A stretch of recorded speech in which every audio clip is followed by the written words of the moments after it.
हा मुद्दा बाजूला ठेवा बीडचा. दुसरा एक भाग आहे त्यांच्यावरती होणाऱ्या आरोपांचा.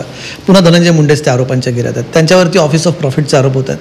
सामाजिक कार्यकर्ते अंजली दमन यांनी आरोप केलेत की कशाप्रकारे तिथल्या कंपन्यांमध्ये जे राखेचं टेंडर दिलं जातं त्या कंपनीमध्ये त्यांच्या पत्नी स्वतः आहेत धनंजय मुंडेंच्या. एक प्रकारे ऑफिस ऑफ प्रॉफिटचं क्विड प्रो कोचा ही केस असू शकते. इतरही त्यांच्यावरती आरोप होत आहेत. स्वतः तुमच्या मित्रपक्षाचे सुरेश धस धनंजय मुंडेंवरती वारंवार आरोप करतात. काल त्यांनी प्रेस कॉन्फरन्स घेऊन पीक विम्याचा मुद्दा असेल, अगदी बदल्यांचे रेट कार्ड असतील, हे सगळे मुद्दे उपस्थित केलेले आहेत. मधल्या काळामध्ये एक मुद्दा झाला, अर्थात तो वैयक्तिक असला तरीसुद्धा एका मंत्र्यांवरती अशा प्रकारे कोर्टाकडनं त्यांची व्यक्तिगत जरी ऑर्डर असली तर त्या डोमेस्टिक व्हायलन्ससारखा मुद्दा त्याच्यामध्ये येतो. या सगळ्या गोष्टी तर आहेतच ना. हे तर मुद्दे संवेदनशील नाही आहेत ना. नाही, एक असं आहे की धनंजय मुंडेंच्या बद्दल, दुसऱ्या पत्नीबद्दल ती सुद्धा उच्च न्यायालयामध्ये एक याचिका चालू आहे. त्या संदर्भातली ज्या वेळेला सुरुवातीला आरोप झाले की ज्या वेळेला ते महाविकास आघाडीच्या सरकारमध्ये होते त्यावेळेला त्यांनी त्याच्यातली स्पष्टता दिली की माझा विवाह झालेला आहे आणि मला 2 मुलं त्या भगिनीपासून, म्हणजे मी भगिनी म्हणतो, त्यांच्यापासून आहेत. त्यामुळे त्या संदर्भातली स्वच्छपणाची, स्पष्टपणाची भूमिका धनंजय मुंडेंनी त्या ठिकाणी मांडली.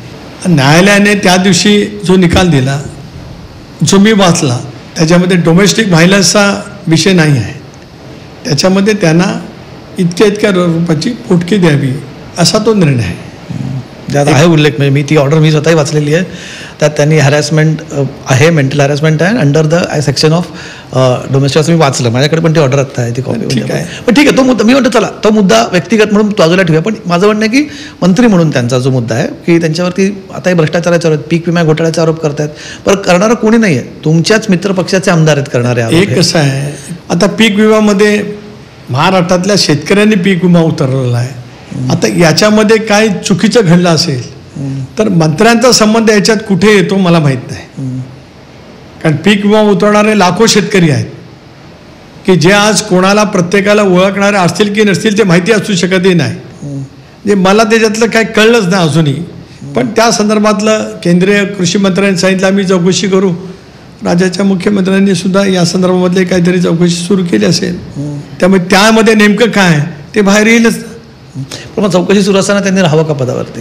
नाही, एक असं आहे की शेवटी 2 भाग आहेत कमलेची, आरोप आणि आरोपाची सिद्धी. याच्यामध्ये अंतर तर नक्कीच आहे. महाराष्ट्राच्या राजकारणामध्ये अनेक वेळेला अनेकांच्यावरती आरोप झाले. जसं दादांवरती आरोप झाले त्यांनी लगेच राजीनामा देऊन टाकला नैतिकतेच्या आधारे. ऐका तुम्ही, ऐका. दादांनी दिला राजीनामा. मी तर I am the witness for that. Yes, राजीनामा देणारे सकाळी फक्त मला माहिती होतं आणि नंतर मग इतरांना कळलं. So I am the witness of that. That is the question at all. पण महाराष्ट्रामध्ये सुद्धा अनेक वेळा आरोप झाले. पण आरोप झाल्याच्यानंतर सर्वांनीच काय राजीनामे दिले तशातला काय भाग नाही. I am not defending Dhananjay Munde. Again I am telling you, मी धनंजय मुंडेचं समर्थन बिलकुल करत नाही. पण या महाराष्ट्रामध्ये ज्या वेळेला आरोप झाले त्या वेळेला लगेचच सर्वांनी राजीनामे दिलेत का असं आहे का? तर तसंही नाही. म्हणून काही बाबतीमध्ये ठीक आहे ना, आज मुख्यमंत्री असतील दोन्ही, म्हणजे अजितदादा असतील, राष्ट्रवादी काँग्रेस पक्षाचे राष्ट्रीय अध्यक्ष, उपमुख्यमंत्री म्हणून, विधिमंडळ पक्षाचे नेते म्हणून, आणि मुख्यमंत्री असतील, या साऱ्या गोष्टीचा तेही काहीतरी विचार करतच असतील ना. सरकारवरती होणारे आरोप एका आपल्या सहकाराच्या वरती आहेत, ते सरकारवरती आहेत, याची जाण असलेले ते दोघे जाणकार तर नक्कीच आहेत ना.